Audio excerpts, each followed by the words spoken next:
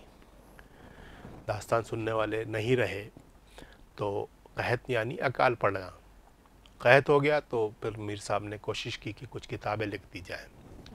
مثلا گاندھی جی کی کھادی تحریک کے زمانے میں ایک کتابچہ گاڑے خان نے ململ جان کو طلاق دے دی۔ گاڑے خان نے ململ جان کو طلاق دے دی، یعنی کھادی کا قصہ جب شروع ہوا۔ پاجی پڑوس، مولا بخش ہاتھی اور ایسی ہی چھوٹی چھوٹی کتابیں کئی لکھی جو ایک بار چھپنے کے بعد پھر نہیں چھپی۔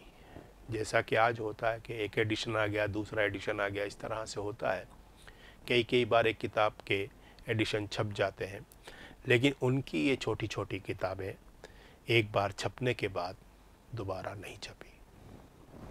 اکثر رسالوں میں ان کے مضامین بھی شائع ہونے لگے، مگر جو لطف ان کی تقریر میں تھا تحریر میں نہ آ سکا۔ یعنی جو مالک نے انہیں ہنر دیا تھا، تقریر کا دیا تھا، تحریر میں وہ بات نہیں آئی جو ان کی تقریر میں تھی۔ اب آگے چلتے ہیں۔ میر باقر علی اپنے نانا میر پیڑا کے شاگرد ہیں۔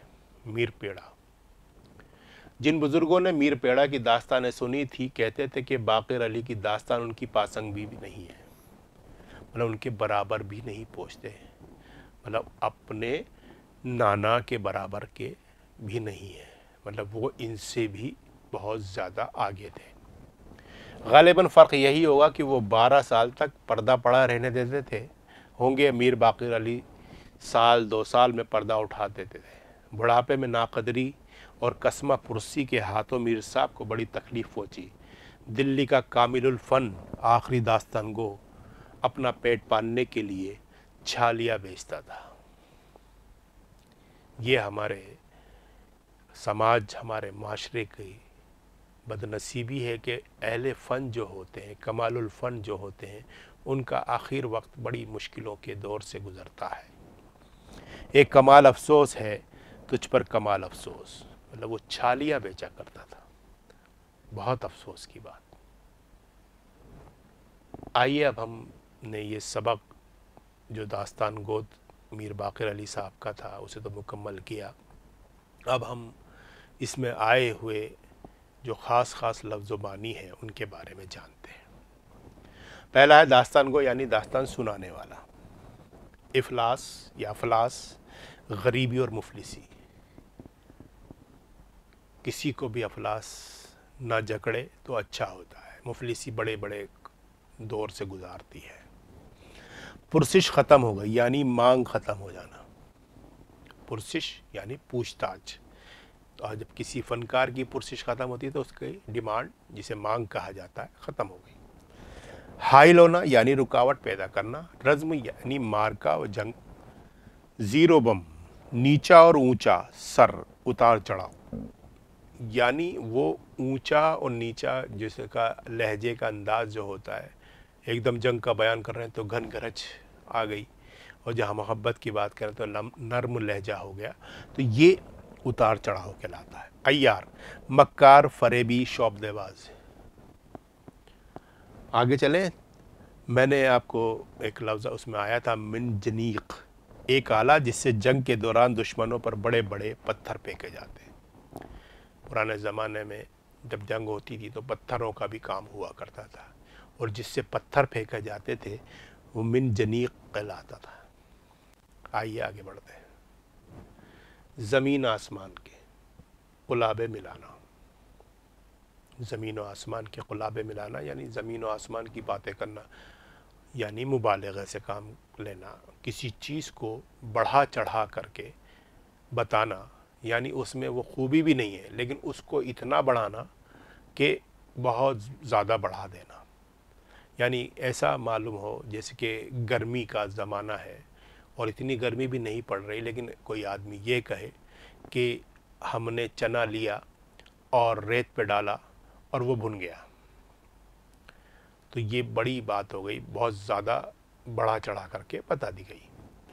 فارغ التحصیل، جو علم حاصل کر چکا ہو، تعلیم سے فارغ ہونے والا۔ فارغ التحصیل کہلاتا ہے۔ سامعین سننے والا، سامع کی جمع، تواضع خاطرداری، دعوت عاجزی انکسار۔ خاطر تواضع جس طرح سے ہمارے یہاں آج کل ہوتا ہے، کوئی مہمان آتا ہے تو اس کی خاطر تواضع کی جاتی ہے، وہ تواضع۔ انٹے افیون کی بڑی گولی۔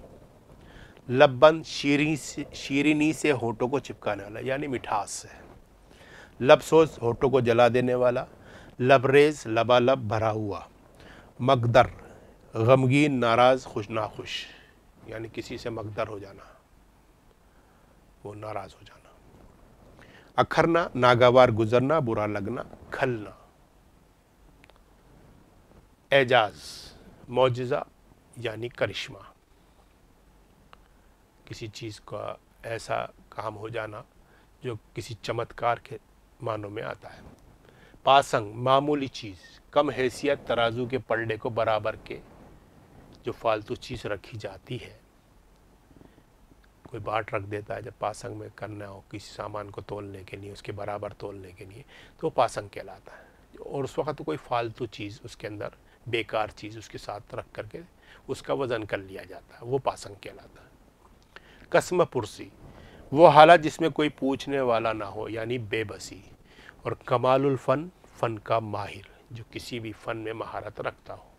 تو اس طرح سے ہم نے یہ خاکہ داستان گو میر باقر علی کا مکمل کر لیا۔